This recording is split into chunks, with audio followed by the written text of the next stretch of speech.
Characterized by its twinkle lights out front, Marvel Bar in Minneapolis is trying on something new for 2020. There's definitely a trend that's happening where people who normally drink are giving up alcohol for the month of January. So as a part of their exploration series, they're diving into the world of non-alcoholic cocktails.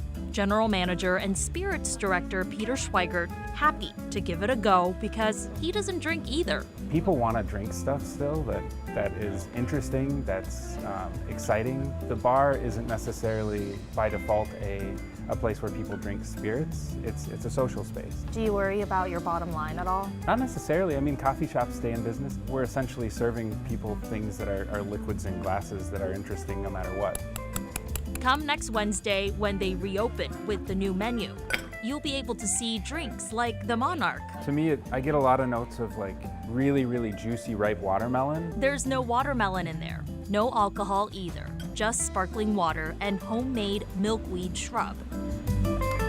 The Monarch. Most importantly, Schweigert says he's hoping people will feel welcome no matter their preference or need. This is a beautiful space. It's a comfortable space to be in, and we want to make sure that we can make anybody comfortable walking in. In Minneapolis, Sharon Yu, KARE 11 News.